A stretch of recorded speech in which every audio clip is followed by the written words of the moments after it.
سر ہم جب یہ دیکھتے ہیں نا کہ ایک تو مغربی فلسفہ ہے، جو مذہب سے بالکل الگ ہے، یعنی مسیحیت سے الگ جو سیکولر فلسفہ۔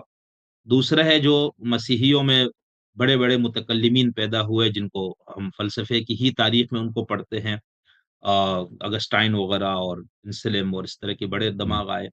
اور دوسری طرف ہم جب مسلمانوں کی اس میں آتے ہیں، یعنی جب یونانی علوم کے ترجمے ہوئے اور مسلمانوں کو فلسفہ سے آگاہی ہوئی وہاں کے، تو یہاں پر ہمارے ایک تو عرفانی لوگ پیدا ہوئے جس میں صدر ہوں، المتاہلین کا آپ نے نام لیا، شیخ اکبر محی الدین ابن عربی رحمہ اللہ کا آپ نے نام لیا، اور اس طرح کے بڑے غزالی اور اس طرح کے اور یہاں پر اچھا اب اس ایک اور طبقہ جو پیدا ہو وہ خالص فلسفی، یعنی جیسے ابن سینا، ابن رشد اور یہ ابن باجہ، ابن طفیل، اس ٹائپ کے لوگ پیدا ہوئے۔ ہوں۔ سر میرا سوال یہ ہے کہ جب ہم یعنی خالص سیکولر فلسفے والوں کو وہ خدا کیوں ان سے دریافت نہیں ہوا، یا ان کو کیوں اس طرح کا خدا کا تصور نہیں آیا جو خدا کا تصور دین پیش کرتا ہے؟ اب یہاں پر میں دین سے چلے آپ نے ہم تمام مذاہب کو چھوڑ دیتے ہیں، یعنی اسلام میں ایک ہوں۔ شخصی خدا جس کو ہم کہتے ہیں، وہ کیوں ان کو نہیں آتا تصور؟ اس کی کیا بنیادی وجہ کیا ہے کہ عقل کے تھرو نہیں ہو سکتا ایسے خدا کا انکشاف یا ہو اس کی سکتا ہے، دیکھیں معرفت؟ عقل کے سامنے اگر صحیح مقدمات رکھے جائیں تو عقل بتا دیتا ہے آپ کو۔ اگر قضیہ کو، کیس کو، آرگیومنٹس کو صحیح طرح سے دو مختلف تین مختلف آرگیومنٹس کو آپ عقل کے سامنے رکھ دیں تو وہ آپ کے لیے وہ بتا دیتا ہے کہ اس میں سے کون سی صحیح ہے۔ بہت حد تک عقل اس میں ڈیٹرمن کرنے کی صلاحیت رکھتا ہے کہ حق اور باطل میں تمیز کریں، لیکن اگر وہ آرگیومنٹ کبھی آپ کے سامنے نہ آ جائے، دیکھیں آپ نے جن لوگوں کا نام لیا، سینٹ تھامس ایکوائنس اور آگسٹین، یہ ان لوگوں نے اپنا کلام مسلمانوں سے لیا۔ آپ کو پتہ ہے ان لوگوں کے جو دلائل ہیں یہ انہوں نے مسلمانوں سے نقل کیا۔ اور عربی زبان میں پہلے زمانے میں جو علم کلام ہوتا تھا، الہیات کے مباحث، الہیات کے مباحث کی لمبی کہانی ہے۔ اصل الہیات کے جو مباحث ہیں، علم کلام جو ہے وہ اہل بیت علیہ السلام سے لی گئی ہے، کیونکہ اسلام میں آ، آ، سب سے جو مشہور، سب سے پہلا جو مشہور ایک تو شیعہ تھے جو ہمیشہ اہل بیت علیہ السلام کے تابع تھے، جو اکثریتی طبقہ ہے مسلمانوں میں، معتزلہ اور اشاعرہ ہیں۔ سب سے ان میں پہلے جو ہے معتزلہ ہیں، جو عقلی مباحث میں دوسروں سے آگے ہیں۔ تو اشاعرہ کا جو فاؤنڈر ہے وہ واصل ابن عطا تھے۔ واصل ابن عطا محمد ابن حنفیہ کے پلے بڑے شاگرد ہیں، اور محمد ابن حنفیہ امیر المومنین علیہ السلام کے صاحبزادے ہیں، اور محمد ابن حنفیہ کے بعد وہ ان کے بیٹے عبداللہ ابن محمد، جن کا کنیہ ابو ہاشم تھا، ان کے پاس انہوں نے تعلیم حاصل کی۔ تو معتزلہ کا سارا اساس جنہوں نے الہیات کے مباحث لیا امیر المومنین علیہ السلام سے لیا، اور اسی لیے وہ شیعوں سے بہت ملتا ہے۔ شیعوں سے یعنی تقریباً ہر بات میں ان کا اتفاق ہے۔ اور پھر جو ماتوریدیہ ہیں، یہ ان کے پاس تو الہیات کے مباحث ہیں ہی نہیں، یہ تو سب مباحث اپنے لیتے ہیں اشاعرہ سے۔ اور اشاعرہ کا امام ابو الحسن اشعری وہ خود معتزلی تھا، اس نے جو کچھ لیا ہے معتزلہ سے لیا، اس کو کچھ ایڈجسٹ کیا ہے، اس میں کچھ چینجز لائے ہیں جہاں پہ وہ، تاکہ وہ احادیث سے نہ ٹکرائے۔ یہ ابو الحسن اشعری صاحب یہ معتزلی تھے، پھر اب ان کے استاد ابو ہاشم جبائی سے ان کا اختلاف ہو گیا، پھر یہ اشعری مکتب کے انہوں نے آغاز کیا۔ جو اصل الہیات کے مباحث ہیں کہ عقلی طور پر اللہ کا وجود، اللہ کے صفات، یہ سب اہل بیت علیہ السلام سے ماخوذ ہیں۔ اور جماعت مخالفین کے پاس یعنی اشاعرہ جو 80%، 85% اہل سنت کی تشکیل دیتے ہیں، اشاعرہ اور ماتوریدیہ ان کا اپنا احادیث سے یہ نہیں لیتے، یہ اہل بیت علیہ السلام سے لیتے ہیں، یعنی اب اہل بیت سے نہیں لیتے ڈائریکٹ، یہ اپنے اشاعرہ سے لیتے ہیں کہ ہمارے پاس یہ عقلی دلائل ہیں، اور انہوں نے معتزلہ سے لیے، اور معتزلہ نے کن سے لیا؟ محمد ابن حنفیہ سے لیا۔ شیعہ تو لیتے ہیں یہ اہل بیت علیہ السلام سے۔ یہ جی الہیات کی تاریخ ہے اسلام میں۔ اور اس کے بعد جب بنی عباس کے زمانے میں یونانیوں کی کتابیں کا ترجمہ ہونا شروع ہو گیا، کہ یونان میں وہاں پر ان مسلمانوں کو بہت ساری کتابیں ملی۔ البتہ یونان نہیں، اس زمانے میں روم کہلاتا تھا، اور روم جو تھا ایسٹرن رومن امپائر، وہ یونانی زبان تھی ان کی، تو ان کے پاس، مسلمانوں کے پاس اپنے تو کتاب تھے ہی نہیں اس زمانے میں، یعنی کتاب نہ کوئی ان کے ثقافت کی تاریخ تھی، کچھ بھی نہیں تھی نا۔ تو یہ مختلف علوم میں، مثلا میتھ ہے، میتھمیٹکس ہے، یا اسٹرانومی ہے، یا اللہ آپ کا بلا کرے فلاسفی ہے، فزکس ہے، اس زمانے میں وہ سارا مغرب لوگوں کے پاس، یعنی مغرب کیا مطلب ہے؟ رومن جو موجودہ ترکی ہے، یہاں سے انہوں نے جب یہ ترجمے کرنے شروع کر دیے بغداد میں، تو اس کے کچھ مباحث کو متکلمین نے انکورپوریٹ کیا، شامل کر دیا، کیونکہ ان کو اچھا لگا علم کلام میں، اور بعض نے، اور بعض پھر فلسفے کا بھی آغاز ہوا مسلمانوں میں، جس کو فلسفہ مشاء کہتے ہیں، پری پیٹیٹکس فلسفی، جو ارسطاطل کی فلسفی ہے. اور ابن سینا، پہلے فارابی صاحب اس اسکول کے بڑے چیمپئن تھے، معلم ثانی، اس کے بعد ابن سینا، ابو علی ابن سینا، جو بہت ہی ایک ذہین، ایک عجیب و غریب انسان، جو ایک شاہکار ہیں مختلف صلاحیتوں میں اور قوت استدلال میں. انہوں نے اس کو آگے بڑھایا. پھر یہ ہوا کہ مغرب کے پاس تو کچھ نہیں تھا اس زمانے میں، مغربیوں کے پاس. پھر جب دوبارہ یہ علوم اور عالم اسلام اس زمانے میں علوم، بالخصوص بغداد اور اسی طرح اندلس، یہ علوم کا سینٹر تھا سینچریز تک، صدیوں تک. تو یہ لوگ اپنے میتھمیٹکس مسلمانوں سے لیتے تھے، ایسٹرالوجی، ان کے جو سائنسدان تھے، علم طب مسلمانوں سے لیتے تھے. یہ مسلمانوں کے پاس آتے تھے، عربی زبان سیکھتے تھے تاکہ طب سیکھ لیں، میڈیسن سیکھ لیں، اور فلسفی سیکھ لیں، اور میتھمیٹکس سیکھ لیں. کیونکہ مغرب اس زمانے میں، یورپ جو تھا نا، اگر کوئی نہاتا بھی تھا اب مہینے میں 2 دفعہ تو اس کو قتل کرتے کہ مسلمان ہو گیا. حقیقت ہے، فرانس میں وہ یہی تھا کہ مسلمانوں کی یہ نشانی تھی کہ یہ نہاتے بہت ہیں. ٹھیک ہے نا. تو انہوں نے کیا کیا کہ انہوں نے کتابوں کا ترجمہ بھی کیا. تو دوبارہ عربی سے پھر لاطن زبان میں فلسفی کا ترجمہ ہوا، میتھمیٹکس کا ترجمہ ہوا، میڈیسن کا ترجمہ ہوا. اور صدیوں تک یہ ابو علی سینا کا جو کتاب الشفا ہے، کتاب القانون، معاف کیجیے، کتاب القانون، جو ان کا علم طب میں ہے، صدیوں تک یہ مغرب کے جو اطباء تھے، فزیشنز تھے، ڈاکٹرز تھے، ان کے لیے یہی تھا کہ بھئی ابن سینا نے کیا لکھا ہے، اس فلان مرض کی کیا دوا ہے، کون سی دوا دے دیں. تو اس کو لیٹن زبان میں انہوں نے ترجمہ، اسی پہ عمل کرتے تھے، گزارا ہوتا تھا ان لوگوں کا. تو اسی طرح علم کلام کا بھی ترجمہ ہوا. تو علم کلام جو ترجمہ ہوا ہے تو وہ بہت ناقص ہے. یعنی اسلام میں جو مسلمانوں کے پاس جو علم کلام تھا، یہ سین اگسٹین، سین ایکوائنس وغیرہ، انہوں نے جو ان کی کتابیں میں نے دیکھی تھیں، ایک زمانہ تھا کہ میں ان کی کتابوں کو پڑھتا تھا، اور پھر میں ان کا مقایسہ کرتا تھا کہ وہی برہان جو انہوں نے مسلمانوں سے کاپی کی ہے، وہی دلیل ایگزسٹنس آف گاڈ کے لیے، تو ان کے پاس انہوں نے اس کو صحیح طرح سے سمجھا نہیں ہے. اس کو ایک ویک انداز میں انہوں نے کیا ہے، اور اس کی توضیح دیا کہ اس میں سوراخ ہے، مثلا اس میں ضعف ہے، کو یہ ریجیکٹ کر سکتا ہے اس کو. تو اس کا تو مجھے لگتا ہے جو آپ نے کہا نا کہ سیکولر تھاٹ میں ویسٹ کے سیکولر فلاسفرز وہ بہت سارے خدا کے وجود تک نہیں پہنچ سکے. اس کی وجہ کیا ہے؟ کیونکہ وہ کبھی ان کے سامنے کسی نے کیس رکھا نہیں، کبھی وہ آشنا نہیں ہوئے کہ بالخصوص اس مسئلے میں ایگزسٹنس آف گاڈ پر، اس میں اسلام کے تعلیمات کیا ہیں. ان کو کبھی ان کو سمجھ نہیں آئی، کہ مسلمانوں نے بھی محنت نہیں کی کہ ان مباحث کو دوسروں تک پہنچا دیں. اور یہ اس کا اصل سورس ان مباحث کا اہل بیت علیہ السلام کی احادیث ہیں. سب مسلمانوں نے وہیں سے لیے. جن مسلمانوں نے اہل بیت سے نہیں لیے، وہ صرف اور صرف کون ہے؟ اہل حدیث ہیں. باقی سب مسلمان جتنے آپ کے اشاعرہ، ماتوریدیہ ہیں، ازہر ہیں، یعنی اثر کی بڑی تاریخ ہے، بریلوی حضرات، احناف، یہ سب ان کا ایک دو واسطوں کے ساتھ ان کا الہیات اہل بیت علیہ السلام سے لی گئی ہے. ایک مکتب ہے جس نے اہل بیت علیہ السلام سے نہیں لی، وہ اہل حدیث ہیں، ابن تیمیہ اور احمد بن حنبل، یہ لوگ.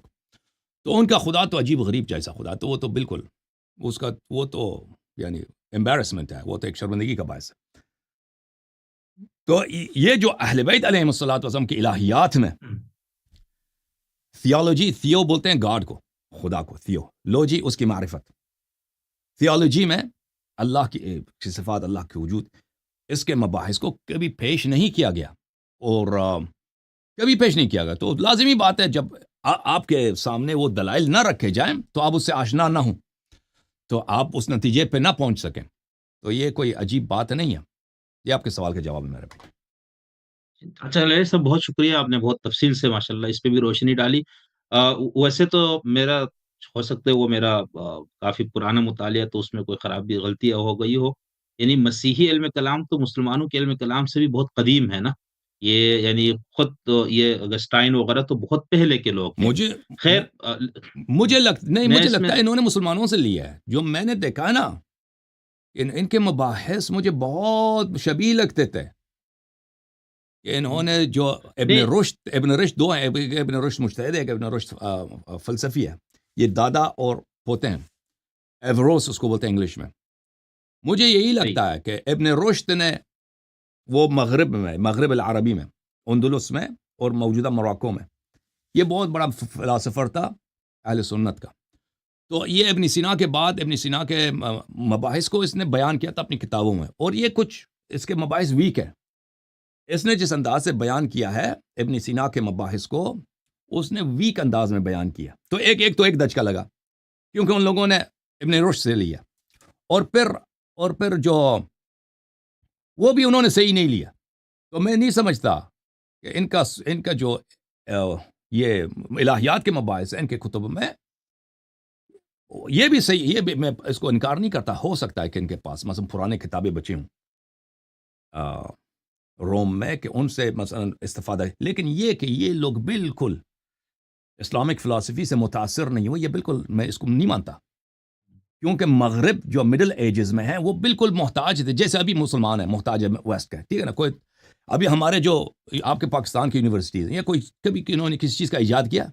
ٹھیک ہے نا. مسلمانوں کبھی یہ ان کا کام، یہ ترجمہ کرنا. پاکستان جائیں، ایران چلے جائیں، ترکی چلے جائیں، یہ کوئی چیز اپنا ہماری یونیورسٹیز یہ کبھی کوئی نہ ایجاد نہ کوئی دوائی کچھ بھی ایجاد نہیں کر سکتے یہ بیچارے. یہ بالکل یہ ان کا زیادہ سے زیادہ کمال کر دیں تو یہ جاتے ہیں مغرب سے ایک پی ایچ ڈی لے کے آتے ہیں، پھر ترجمے کرتے ہیں نا انہی کے مباحث کو مسلمانوں میں پڑھاتے ہیں. تو اس زمانے میں یہ الٹا تھا.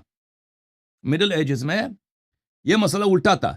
مغرب والے مسلمانوں سے لیتے تھے، اور وہ بھی مغرب والے جو مسلمانوں سے لیتے تھے وہ مسلمانوں کا اپنا نہیں تھا. حقیقت میں وہ بھی مسلمانوں نے رومن سے لیا تھا، یونانیوں سے ترجمہ کی تھی. تو یہ ریسائیکل ہو رہا تھا. تو میں نہیں لیکن سمجھتا اس میں کہ ان کا علم کلام جو ہے مسلمانوں سے متاثر نہیں ہے. میں یہ سمجھتا ہوں کہ انہوں نے مسلمانوں سے لیا، ٹھیک ہے نا، لیکن صحیح نہیں لیا انہوں نے. ایسا اس میں ہم یعنی فلسفے کی تاریخ میں ہم یوں تقسیم لیکن کرتے ہو ہیں سکتا یا ہے میں غلطی انہوں نے کروں، کیا. کیونکہ ہاں اس مسئلے میں میرا اتنا نہیں نہیں مطالعہ نہیں اتنا گہرا نہیں میں اس پہ ہے. ہاں نہیں میں اس میں آگے ایک سوال کرنا، اس لیے میں اس کو ایک تمہیدی سوال کے طور پر رکھا تھا نا. یعنی مغرب یہ کہتے ہیں نا کہ ہمارا جو گولڈن ایج ہے وہ عہد وسطیٰ، یعنی جس کو لوگ عہد ظلمت کہتے ہیں، اندھیرے کا دور، جو مسیحیت کا مذہب کا دور تھا. اس سے پہلے یہ کہتا ہے ہمارا گولڈن ایج تھا وہ مطلب سنہری دور، اور اس میں سارا عقلی علوم کو فروغ ملا. افلاطون، ارسطو، سقراط، بقراط، ان سے پہلے جتنے فلسفیوں کے نام آتے ہیں ان کے بعد بھی. پھر اس کا تو کہتا ہے ہمارے ہاں تو اندھیرا چھا گیا، مذہب آ گیا، دین آ گیا، مسیحیت آ گئی. اچھا، اس مسیحیت کے دور میں اسلام مغرب میں آیا نا، یعنی عرب میں حضرت محمد صلی اللہ علیہ وسلم جب تشریف لائے تو یہ مغرب میں ان کے بقول، کیونکہ دین کا دور تھا ان کے ہاں، مسیحیت کا دور تھا، اس کو کہتے ہیں عہد ظلمت ہے. تو اس دور میں وہاں پر بہت یعنی علم کلام وجود میں آیا. لیکن میرا سوال صرف یہ تھا نا کہ یہ جو متکلم مسیحی ہے وہ بھی خدا کو مانتے ہیں، مسلم متکلمین بھی، ہم فلسفیوں کی بات کر رہے تھے. جو خالص فلسفی ہے، جو دین، دھرم، مذہب، وہی کسی چیز کو ذریعہ نہیں مانتے، وہ کہتے ہیں ہمارے ہر سوال کا جواب ہم عقل سے دیں گے، اور عقل ہی ہمارے پاس واحد ذریعہ علم ہے.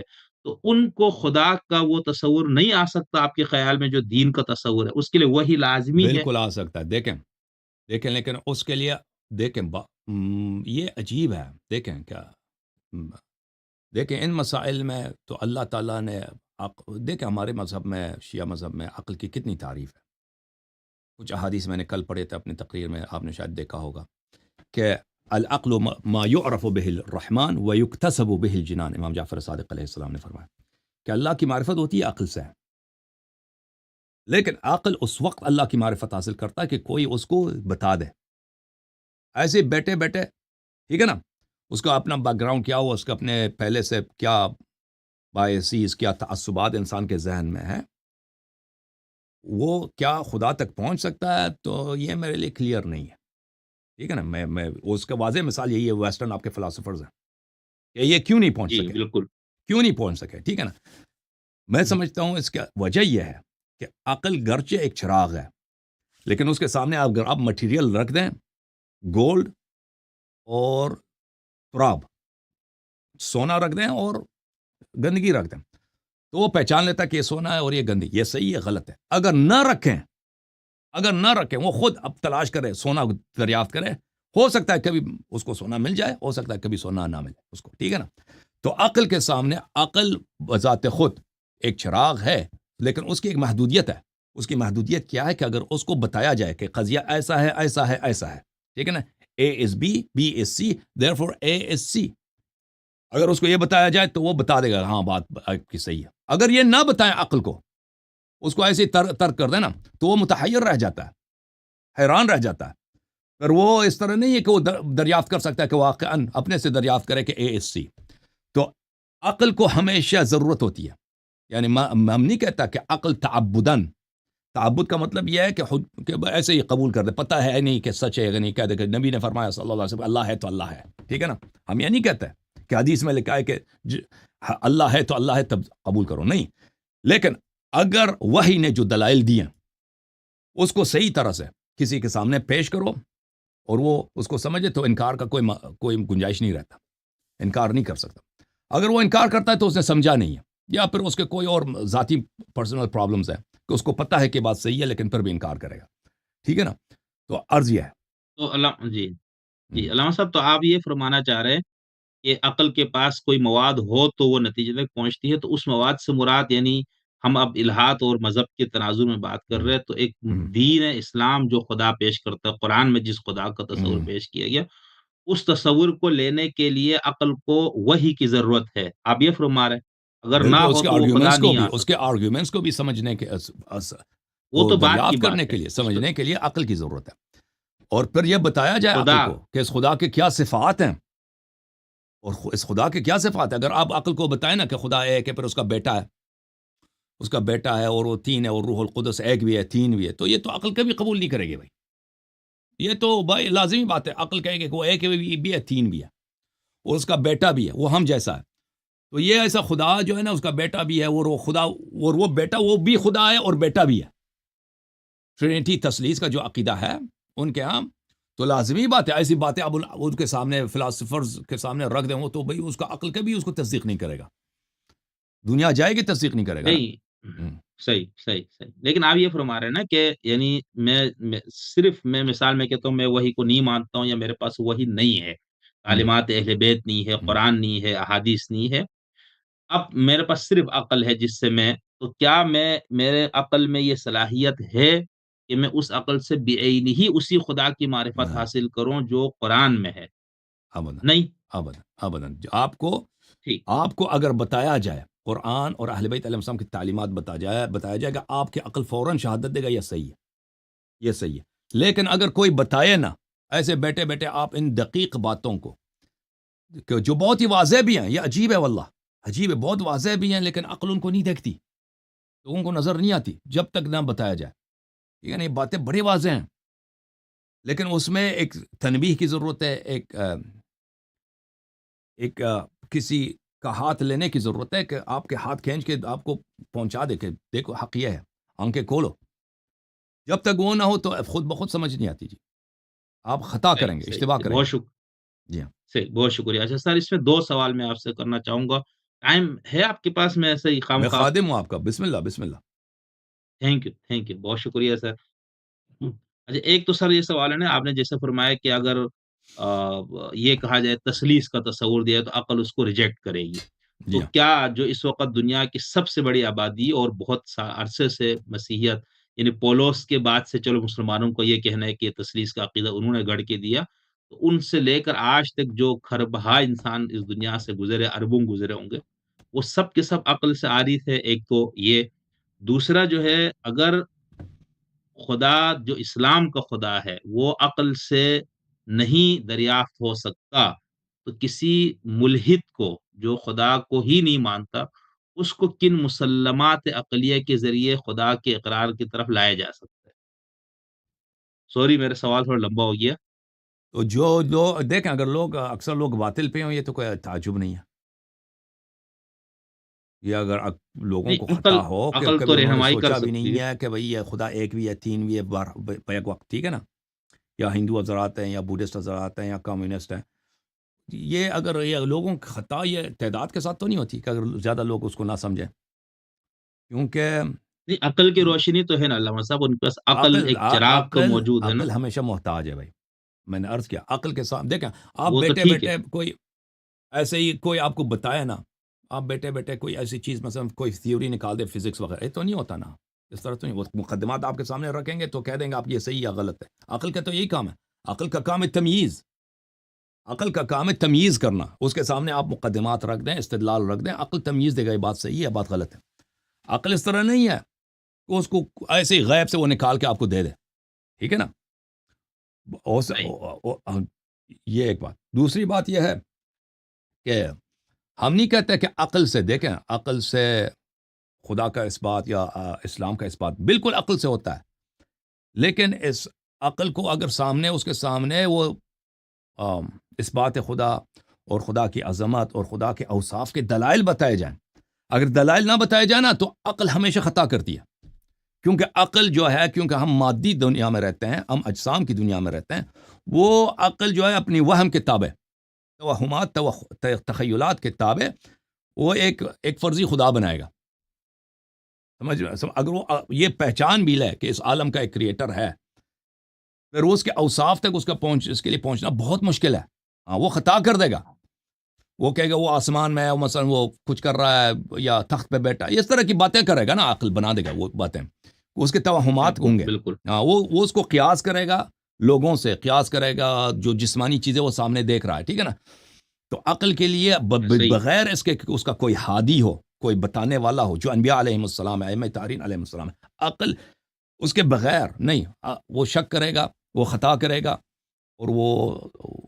بہت بہت کریٹیکل مسٹیکس کا مرتکب ہوگا، بہت ہی سخت اشتباہ کرے گا، ٹھیک ہے نا، تو اس لیے ضروری ہے کہ عقل کے لیے بتا دیا جائے، اور اس کے لیے ضروری نہیں ہے کہ کوئی کسی امام کو مان لے یا نبی کو مان لے، اس کے لیے ضروری نہیں ہے کہ آپ مان لیں فلاں شخص نبی ہے تو وہ مجھے اسلام سکھائے گا، ٹھیک ہے نا، کیونکہ پھر وہ تو ایک دور ہو جائے گا، ویشس سائیکل ہو جائے گا، کیونکہ ہم بتا رہے ہیں کہ آپ اگر ہمارے نبی صلی اللہ علیہ وسلم کو نبی نہ بھی مانے نا، اگر ان کی بات کو سنیں کہ وہ کیسے خدا کا اس بات کرتا ہے، خدا کے اوصاف بتاتا ہے، تو وہ آپ کو پتہ ہے، آپ کی عقل شہادت دے گی کہ یہ بالکل صحیح فرما رہا ہے، جی سر، صحیح، نہیں اب جیسے ایک ملحد ہے جو خدا ہوں، کو مان ہی نہیں رہے، وہ کہتا ہے جو کچھ ہے اسی کائنات کے اندر ہی ہے، ہوں، اور انسان بھی ارتقاء سے وجود میں آ گیا، کائنات بگ بینگ سے وجود میں آیا، اور ایک یہ سارا کچھ ہوا، تو اس شخص کو ہم جب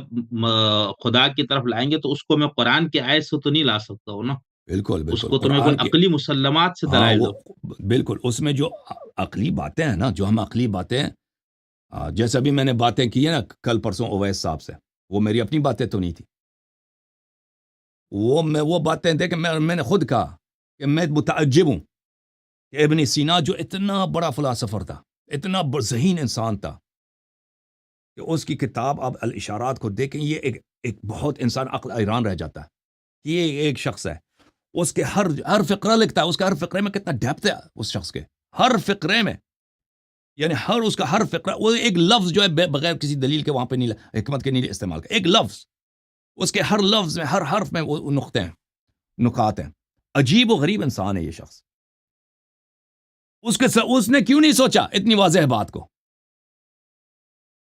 اتنی واضح برہان کو اس نے کیوں نہیں سوچا، مجھے تعجب اس سے، اور اس نے خود ہی اس کے استدلال اس کے اپنے نہیں ہیں، اس نے فارابی سے لیا، فارابی نے ارسطو سے لیا، تو اتنے بڑے بڑے اذہان نے ان استدلالات پہ کام کیے ہیں، ہر ایک نے اس کو امپروو کیا ہے، تو اتنی واضح سی بات جو رسول اللہ صلی اللہ علیہ وسلم کے کلام میں ہے، جو امیر المومنین علیہ السلام کے کلام میں بکثرت موجود ہے، ان کو کیوں سمجھ نہیں آئی، ٹھیک ہے نا، یہ بہت تعجب کی بات ہے، اور بات بہت واضح ہے، تو اس طرح ہے، عرض یہ ہے کہ دیکھیں کہ ہم نہیں کہتے کہ ملحد اس لیے کہ قرآن میں لکھا ہے وہ قبول کریں، یہ تو سب دنیا کو پتہ ہے، قرآن ہی کا مذاق اڑاتے ہیں وہ نا، وہ تو حدیث کا بھی مذاق اڑاتے ہیں، لیکن اگر ہم اسی بات کو صحیح، جو عقلی ہے، عقلی دلیل جو ہے نا آپ لے لیں، وہ تو کوئی حرج تو نہیں ہے کہ میں نے عقلی دلیل یہاں لیا، میں آپ کو ایک عقلی دلیل پیش کر رہا ہوں نا، جو میں نے جہاں سے بھی لیا میں نے تو حدیث سے لیا،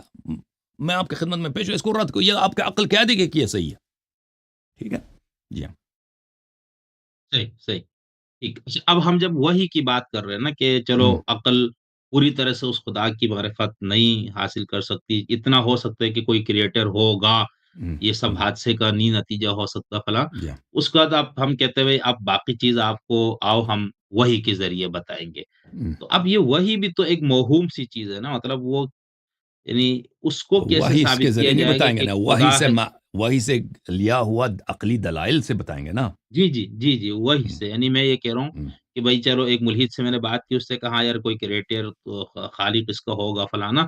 اچھا، اب وہ کیسا خالق ہے، میرا اس سے ساتھ تعلق کیا ہے، کائنات سے اس کا ریلیشن شپ کیا ہے، انسان ہونے کی حیثیت سے اس کا مجھ سے مطالبات کیا ہے، جو اس طرح کی واقعی تفصیلات، ہوں، تو اس کو ہم یہ کہیں گے کہ بھی آؤ آؤ ادھر حضرت محمد صلی اللہ علیہ وسلم نامی ایک شخص مکہ مکرمہ میں ہے، ان پہ وحی نازل ہوئی، قرآن مجید کی شکل میں وہ موجود ہے۔ تو اب ہم اس بندے کو یہ کیسے ثابت کریں گے کہ اس طرح سے اس خدا کی طرف سے کسی بھی چینل سے آتا ہو، آپ جبریل کہے اس کو، آپ کوئی اور نام دے دیں، تو وہ اس اس کا کے طریقہ تھرو کار یہ اس ہے میرے بھائی، خدا جو اہل کے بیت علیہ السلام نے یہ سکھایا کہ جب ہمیں پتہ جی، چل گیا، جب ہمیں پتہ چلا کہ ہمارا ایک رب ہے، ہمارا ایک خالق ہے، جی، جس کو آنکھ سے ہم دیکھ نہیں سکتے، جس کی ہم آواز سن نہیں سکتے، جس کو ہم ٹچ نہیں کر سکتے، ٹھیک ہے نا، وہ کسی جگہ پہ ہے نہیں کہ ہم ادھر جا کے اس کے پاس چلے جائیں، ٹھیک ہے نا، تو یہاں پر اس لازمی طور پر جب اس نے ہمیں خلق کیا ہے، دیکھیں میرے خلقت میں اس نے کتنی حکمت ڈالی ہے آپ کی خلقت میں، جو چیز اب ماں کے بچہ اپنے ماں کے پیٹ میں اس کا احتیاج ہے یا اس کی ویل بینگ کے لیے، اس کے فلاح کے لیے ضروری ہے یا مفید ہے، اللہ نے وہاں اسی سے ماں کے پیٹ سے اس کا فراہم کیا، جب وہاں سے نکلتا ہے، ٹھیک ہے نا، ہر لمحے پر ہر اسٹیپ پہ اللہ تعالیٰ نے اس کے وجود میں وہ چیزیں فراہم کی ہیں، ٹھیک ہے نا، جو اس کے وجود، اس کے ویل بینگ، اس کے بقا کے لیے مفید ہے یا ضروری ہے، ٹھیک ہے نا، اب سنو میری بات کو، جی، جی، جب بالکل، ہم نے بالکل ثابت اور کیا کہ ہمارا کریٹر ہے اور اس کریٹر جی، نے ہماری بقا، ہماری فلاح کے ہر لمحے کے لیے، تو ان چیزوں سے، جیسے مجھے ناخن دیا نا، جیسے میرے آنکھوں پہ پلکیں ہیں، اس سے زیادہ تو یہ ضروری ہے کہ میں زندگی کیسے گزاروں۔ ہم معاشرے میں ٹھیک ہے، رہتے ہیں، نا، معاشرے میں جی، جی، ہمیں کون سی چیز کرنی چاہیے، کون سی چیز نہیں کرنی چاہیے، اور پھر ہمارا موت کے بعد بھی کوئی چیز ہے، زندگی ہے، اگر کوئی زندگی ہے تو اس کے لیے مجھے کیا تیاری کرنی چاہیے، ٹھیک ہے نا، یہ کہ میں اپنی زندگی کیسے گزاروں، اور پھر میرے اگلی زندگی ہے اس کے لیے میں کیا کروں، اور اگر دوسرے مخلوقات ہیں اس عالم میں، فرشتے ہیں، کیا وہ بھی موجود ہیں، یعنی تو ضروری ہے کہ اس کریٹر کا، جس کو میں نے، اگر وہ کریٹر دیکھنے والا ہوتا نا، وہ خود مجھے بتا دیتا بھائی، پر ضروری نہیں تھا کہ اس کا کوئی میسنجر ہو، اگر وہ کریٹر ایسا ہو جیسے ایک بادشاہ اپنے تخت پہ بیٹھا نا، تو ٹھیک ہے وہ خود بتا دے بھائی، لیکن وہ کریٹر ایسا ہے کہ وہ نہ آنکھ سے دیکھا جاتا ہے، نہ کان سے سنا جائے، نہ اس کو آپ ٹچ کر سکتے ہیں، نہ وہ اس کا کوئی مکان ہے کہ ادھر آپ چلے جائیں، لمس کرنا ناممکن، اس سے ہاتھ ملانا ناممکن، اس کو دیکھنا ناممکن،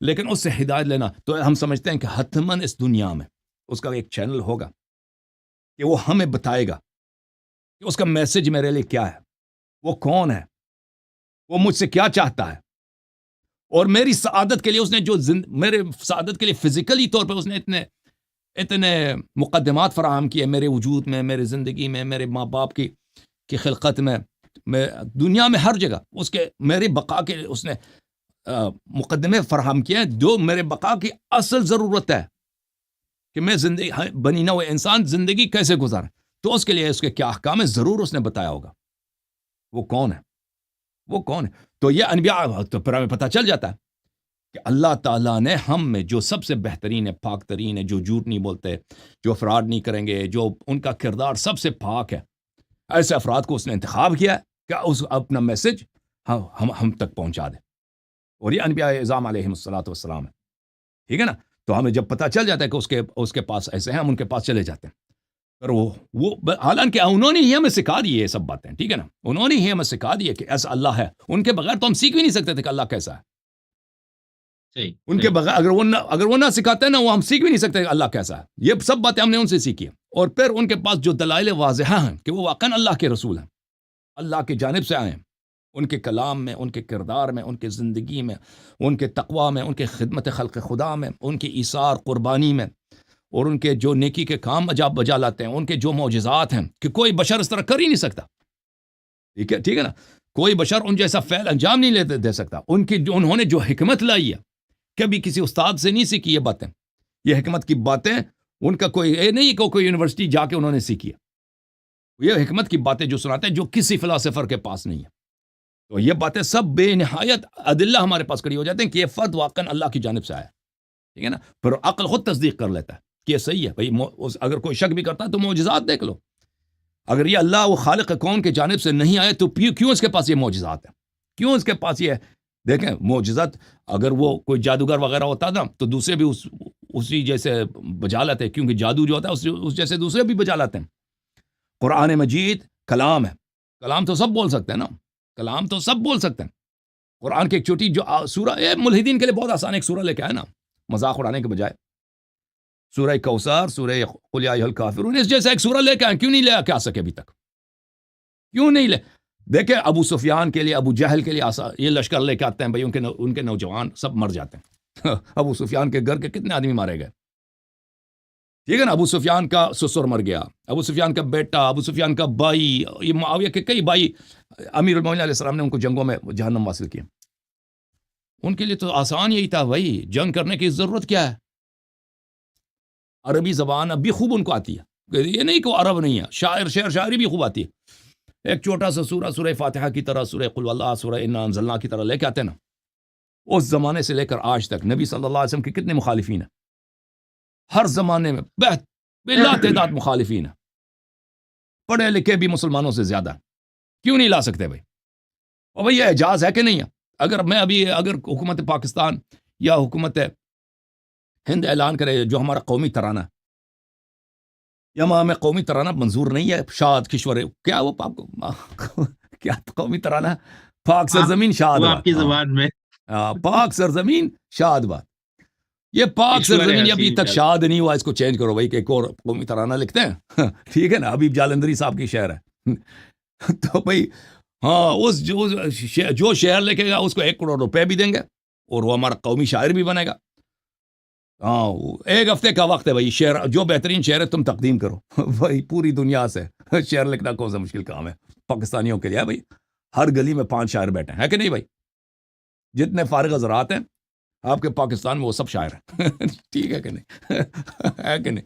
اتنے شعر لکھیں گے بھائی، اور بہترین شعر بھی لکھیں گے. ایسے نہیں ہے کہ وہ شعر گھٹیا شعر لکھیں گے، بہترین سے بہترین شعر لکھیں گے. کہیں گے بھائی 1 کروڑ روپے جب انعام ملتا ہے نا، اعلان ہوا، تو ہم آپ کے لیے بہترین شعر لکھیں گے. اور پھر فیصلہ کرنا مشکل ہو جائے گا، اتنے اشعار آئیں گے نا، کیونکہ وہ زیادہ تو نہیں ہے، 10 لائنیں بھائی قومی ترانے کے لیے، 10-15 لائنز ہیں. وہ تو شعراء کے لیے بہت آسان ہے، وہ بہترین لکھ دیں، بالخصوص اگر ان کو 1 مہینے کا ٹائم دے دیں. 1 مہینے میں وہ سوچیں گے، اس کو تصحیح کریں گے، بہتر کریں گے نا، غلطیاں نکال دیں گے، قافیہ وغیرہ سب پرفیکٹ. تو پھر میں یقین سے کہتا ہوں اگر ایسا اعلان ہو جائے نا، آپ کے پاس کم از کم 1 لاکھ ایسے شعر آئیں گے بہترین ٹائپ کے کہ آپ کے ادبا حیران رہ جائیں گے کہ ہم اس میں سے انتخاب کس کو کریں. ہے کہ نہیں بھائی؟ غلط کہہ رہا ہوں؟ بالکل ایسا ہی ہے. حیران رہ جائیں گے کہ اس میں سے بہترین کس کو ہم انتخاب کریں. دیکھیں اس کے مقابلے میں قرآن مجید نے 1400 سال سے جیسا ایک لے کے آؤ نا، اور وہ قرآن جو انعام دے رہا ہے اس کا کیا ہوگا کہ سب اسلام ہی باطل ہو جائے گا بھائی. ہم جتنے 2 بلین مسلم ہیں، 2 ارب مسلمان ہیں، یہ بھائی سب یا تو کرسچن بن جائیں گے یا تو کسی اور دین کو، پھر ثابت ہو جائے گا کہ ہمارا دین باطل ہے نا. ابھی تک کوئی نہیں لا سکا. یہ اعجاز ہے کہ نہیں بھائی؟ لفظ تو سب کے پاس ہیں، اور لفظ لکھنے میں کوئی خرچہ لگتا ہے؟ پیسے، وہ سونا چاندی لگتا ہے؟ کچھ نہیں لگتا. ادیب، ادبا، علماء، فضلاء مسلمانوں میں زیادہ یا کفار میں زیادہ؟ کفار میں بہت زیادہ ہیں، آج تک نہیں لکھ سکے. تو پتہ چل جاتا ہے نا. تو یہ کیا ہے؟ یہ اعجاز نہیں تو کیا ہے؟ اگر انسان کا کلام ہوتا نا قرآن مجید، اللہ کا کلام نہ ہوتا تو اس جیسا لانا، اس سے بہتر لاتے لوگ، اس سے کئی گنا بہتر لاتے، اللہ کی قسم. جی سر. لیکن سر میں آپ سے یہ سمجھنا چاہ رہا ہوں کہ وہی جب ہم کہتے ہیں خدا کی طرف سے کسی بشر پہ یا بظاہر بشر جو بھی آپ نام دے دے، اس پہ ایک ہدایت نامہ اترتا ہے تو وہ کیا ہے، وہ وحی کیا ہے؟ مطلب نبی کے اندر یا امام کے اندر اگر اس کو الہام ہوتا ہے، وہ صلاحیت اس کے اندر کیا ہے جس سے وہ وحی کو اخذ کرتا ہے؟ تو جبکہ آپ نے کہا کہ اللہ خدا نے دیکھیں انسان کی کہانی بڑی لمبی ہے. انسان تو اس دنیا سے پہلے خلق ہوا ہے نا. انسان کے ارواح عالم ارواح میں تھے، عالم ذر میں تھے. تو اس دنیا سے پہلے اللہ تعالیٰ نے بعض لوگوں کو چنا کہ یہ دوسروں سے بہتر ہے، یہ دوسروں سے پاکتر ہے، ٹھیک ہے نا. تو ان کو اپنے خطاب کا لائق بنایا کہ فرشتے ان کے پاس آ جائیں، فرشتے ان سے بات کریں اور اللہ کی جانب سے میسج لے کے آئیں، ٹھیک ہے نا. تو یہ ہے کہ وہ کیوں ایسا کیا ہے؟ کیونکہ پہلے ان کا امتحان ہو چکا ہے. پہلے دوسرے اہل بیت علیہ السلام کی تعلیمات میں یہی ہے کہ ہم سے پہلے والی اس میں کہ اللہ تعالیٰ نے ان دنیا عالم ارواح میں ان سے پہلے جب اللہ تعالیٰ نے بعض باتوں میں عرضہ کیا تھا تو جن لوگوں نے جو لوگ دوسروں سے مقدم تھے تو اللہ تعالیٰ نے ان کو اپنے انبیاء کے طور پر، اپنے اولیاء کے طور پر اللہ نے چنا ہے. جی سر. صحیح نہیں، لیکن ہم اس کو یعنی جیسے یسألونک عن الروح قل الروح من امر ربی.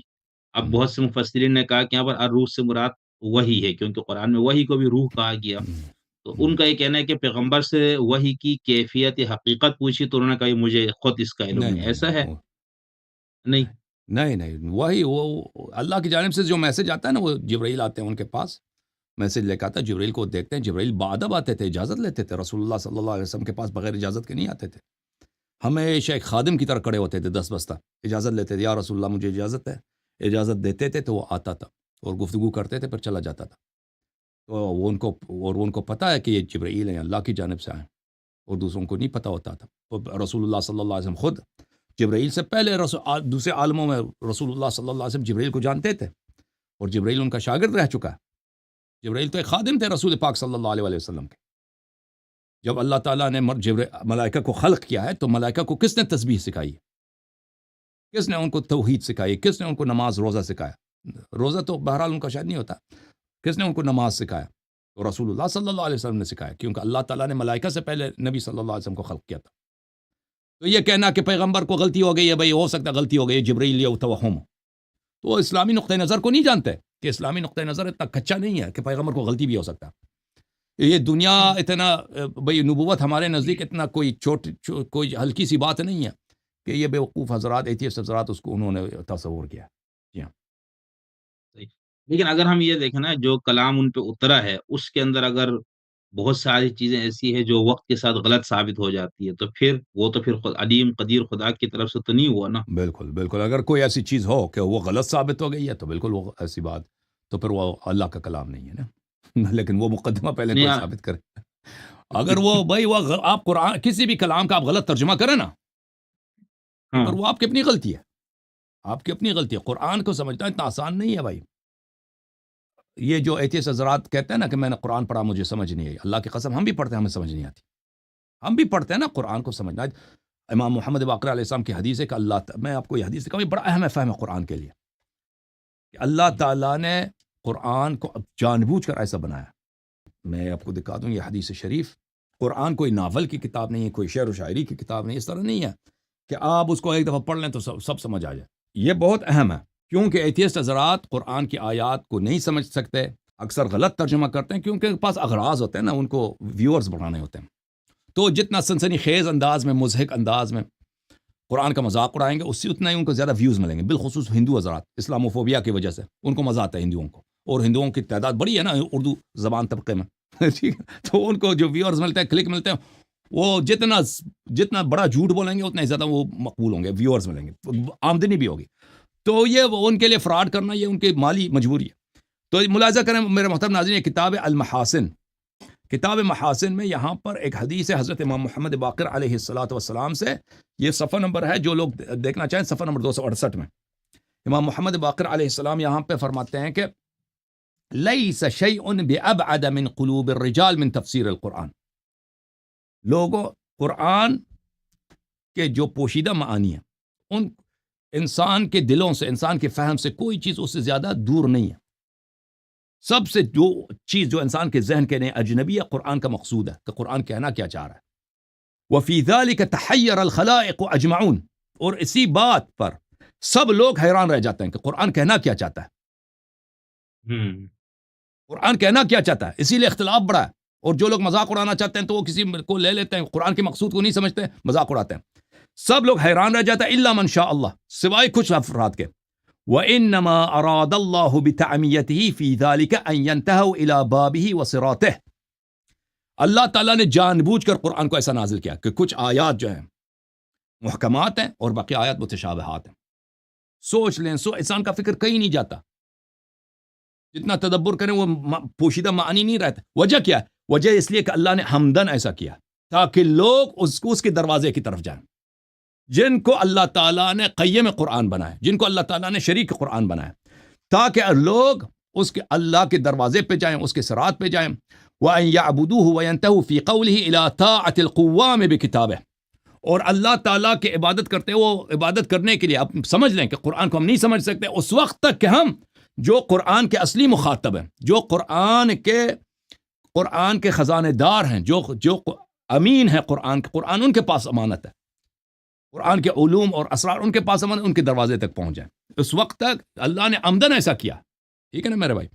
تو اگر کوئی شخص کہتا ہے کہ قرآن مجید میں غلطی ہیں، فلان ہے فلان ہے فلان ہے، ہم اس کو انالائز کرنے کے لیے حاضر آمادہ ہیں کہ بھائی کہاں پہ آپ کو ملا ہے۔ ہو سکتا ہے اس کا، دیکھیں ایک شخص تھا، ایک بہت بڑا فلسفی تھا امام حسن عسکری علیہ السلام کے زمانے میں، اس کا نام کھندی تھا۔ یہ کھندی صاحب نے ایک کتاب لکھنا شروع کیا قرآن کے میں تناقضات پر، کہ قرآن میں کون سی غلط باتیں ہیں، تناقضات ہیں۔ تو امام حسن عسکری علیہ السلام نے اس کو پیغام بھیجا کہ دیکھو، کیا تجھے یقین ہے کہ تم نے جو سمجھا ہے قرآن کا ارادہ بھی وہی ہے اور قرآن کا مقصود بھی وہی ہے، کہ جو تم نے سمجھا کہ یہ فلان بات سے متناقض ہے۔ جب امام علیہ السلام کا پیغام اس کو پہنچا تو وہ متنبہ ہو گیا کہ ہو سکتا ہے کہ اس کا مطلب یہ نہیں ہے، اس جملے کا جو میں فقرہ لے رہا ہوں، جو معنی لے رہا ہوں، اس کا مطلب یہ نہ ہو، کچھ اور ہو، اور یہ میں نے اس کا غلط مطلب میں نے اخذ کیا ہے، اس کا مطلب اور تفسیر اور بات کچھ اور ہو، اس لیے اور اس میں تناقض نہ ہو۔ تو بات یہ ہے کہ قرآن میں کوئی تناقض نہیں، اور یہ قرآن کے اعجاز میں سے ہے کہ اگر اس میں کوئی غلط بات ہوتی تو لازمی بات ہے کہ وہ اللہ کی کتاب نہیں ہے۔ جی سر۔ نہیں تو اس حدیث پاک میں جو آپ نے ابھی سنائی ہے، اور ویسے ہاں بھی جو تصور ہے، اور خاص طور پر اثنا عشری شیعوں کا بھی خاص طور پر، کہ قرآن کی تفسیر اور اس کی توضیح اور اس کی تشریح ائمہ کریں گے، ٹھیک ہے؟ جی جی ہاں حضور اور اس کے بعد ائمہ، ایسا ہی ہے۔ جی اور سر اس میں ظاہر سی بات ہے جب وہ قرآن کی وہ تفسیر کریں گے تو پھر اس میں اختلاف تو نہیں رہے گا، یا اس میں صحیح۔ اختلاف رہے گا؟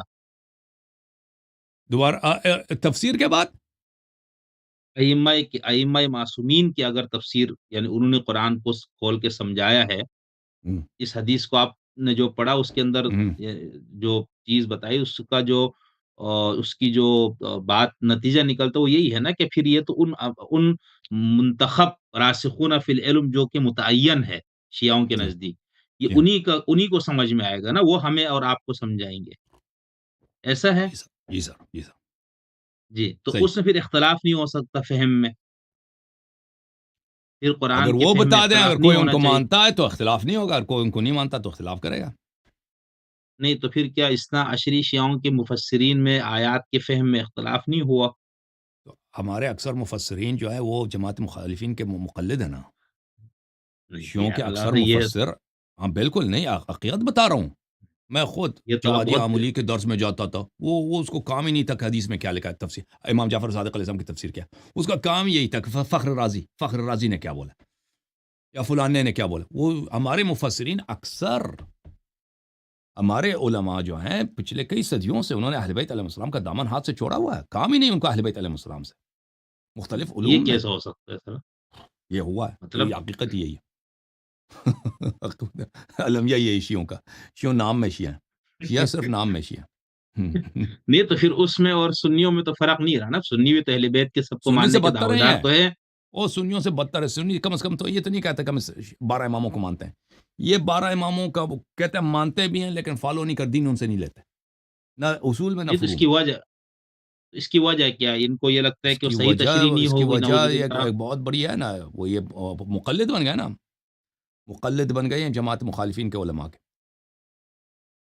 وجہ یہی، اس جی، کو کوئی آپ یہ کہہ رہے ہیں کہ دیکھیں غلط بات کی کوئی عاقلانہ وجہ نہیں ہے، حکمت نہیں ہے، ٹھیک ہے نا؟ جو صحیح، لوگ رسول پاک صلی اللہ علیہ وسلم سے لڑتے تھے، وجہ کیا ہے؟ اس کی وجہ کو یہ تو کوئی حکمت والی بات تو نہیں ہے نا؟ ان کی وجہ کیا ہے؟ وہ یہ تھے کہ وہ مثلا دنیا پرست ہے، اپنے بتوں سے ان کو محبت تھی، تعصب تھی، کہ ہم اس کی کیا اتباع کریں؟ تو اب بھی جو ہے نا ان کے درمیان یہ غلط ماحول میں ہمارے جو حوزہ علمیہ جس کو کہتے ہیں علمیہ، یہ اس میں غلط ماحول ہے کہ جو جتنی زیادہ وہ ان کی جو رسمی علوم ہے ان پر ان پہ محنت کرے، ان پہ آگے بڑھے، تو وہی سب سے بڑا عالم ہے۔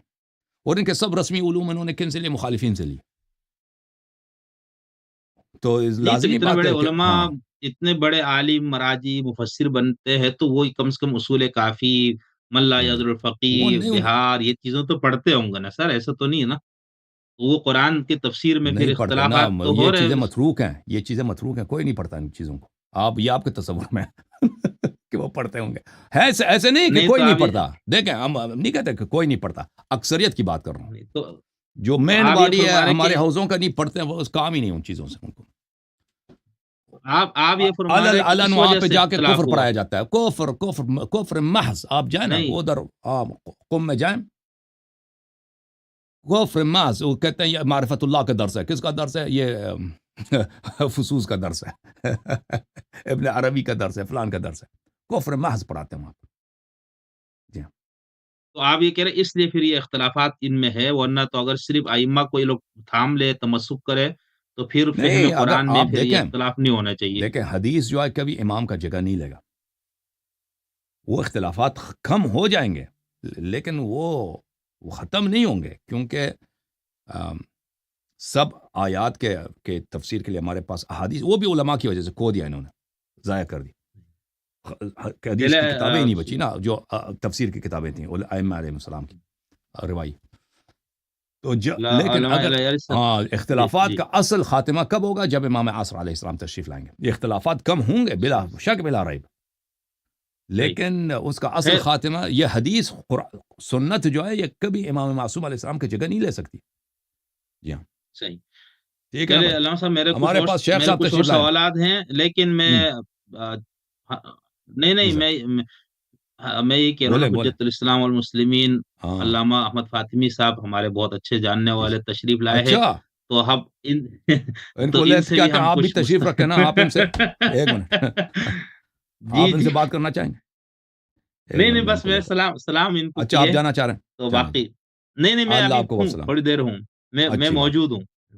جی جی، آپ صحیح بات کریں۔ ہے، جی جی ایک منٹ، ایک میں ان کو لے کے آتا ہوں۔ جھوم جاؤ شیو، جھوم جاؤ، پرواز کرو، کیوں فخر سے سر اٹھا، کیونکہ اللہ تعالیٰ نے تمہیں انتخاب کیا، صراط حق پر صرف تم ہو، صراط ایمان پر صرف کیا، کیونکہ اللہ تعالیٰ نے تمہیں انتخاب کیا، صراط حق پر صرف تم ہو، صراط ایمان پر صرف